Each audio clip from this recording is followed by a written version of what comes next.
नबी करीम सल्लल्लाहु अलैहि वसल्लम ने इस्तिखारे का तरीका बहुत पहले इरशाद फरमा दिया और सुन्नत इस्तिखारा भी वही है जो इंसान खुद करता है। आसान तरीका है जिसको आमिलीन ने बहुत मुश्किल बना दिया है ताकि लोग खुद न कर सके और वो आस्थानों के चक्कर काटते रहे।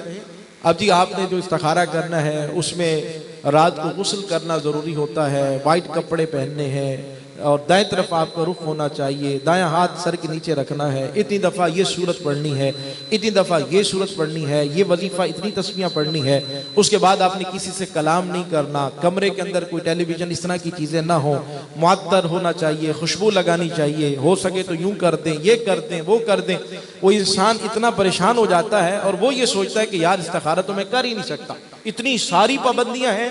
सिर्फ इतना समझ ले, ये सारी पाबंदियां, ये सारी शर्तें ये आमिलीन की बनाई हुई हैं, ऐसी कोई शर्त नहीं है। आसान लहजों में अर्ज कर रहा हूं, इससे आसान नहीं कर सकते, कोई शर्त नहीं। नबी करीम सल्लल्लाहु अलैहि वसल्लम ने फरमाया कि जब कोई इस्तिखारा करना चाहे, मिसाल के तौर पर दो जगह जॉब की ऑफर आई है, यहां करूं या यहां करूं, ये इस्तिखारा है।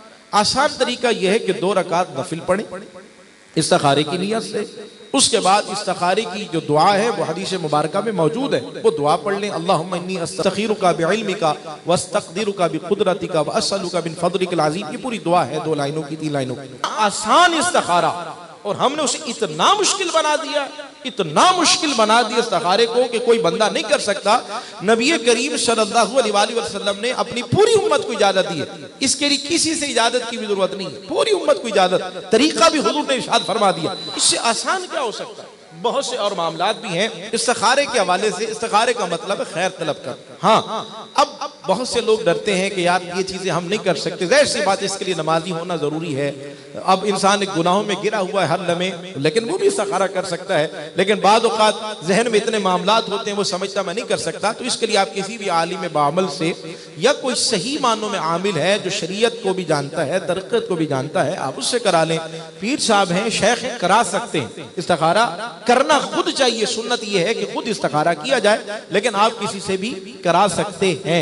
नमाज का भी इस्तिखारा है, बहुत सारे इस्तिखारे अलग अलग अंदाज में। ये जितने उलूम में नाम ले रहा हूँ, इल्मुल अदाद है, रमल है, जफर है, हाजरात है, पानी का है, तस्बीह का इस्तिखारा, जितने भी हैं, ये असल में इस्तिखारे की किस्में हैं।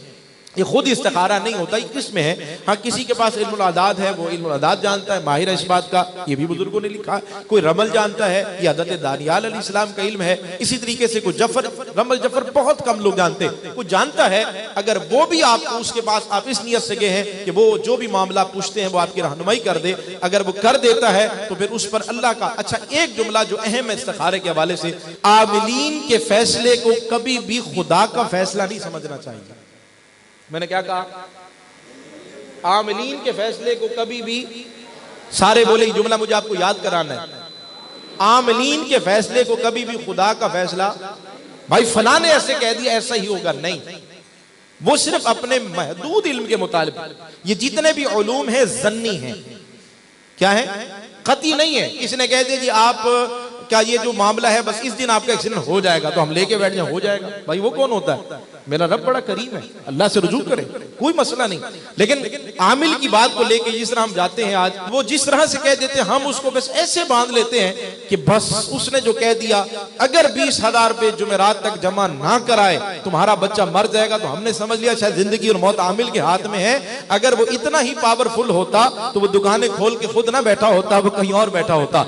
तो याद रखिएगा, वो 50-50 लेके आपके सहारे ना कर रहा होता। अल्लाह हमें समझ भी अता फरमाए। तो लिहाजा कभी भी आमिलीन के फैसले, हाँ आप एक इल्म है, पता कर सकते हैं, पूछ सकते हैं, जो जायज मामला, नाजायज नहीं। बॉन्ड वो क्या होता है, वो जो नंबर निकलते हैं उसको क्या बोलते हैं? बॉन्ड ही है ना, प्राइस बॉन्ड का नंबर बता दे।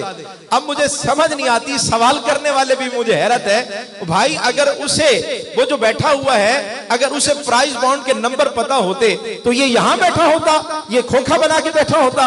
प्राइस बॉन्ड का नंबर अगर उसे पता होता तो खुद करोड़पति नहीं हो जाता। हमारी कौम कितनी सीधी सादी है, बेचारे भोले भाले हैं, वो चले जाते हैं। उसी के बाद जो बैठा हुआ, जिसके बाद अपने बैठने की जगह नहीं है, जी आप हमें नंबर बता दें, और बाबा जी ने जो नंबर बताया हम उसको समझ के लेके बैठ गए, तो नुकसान ही होगा।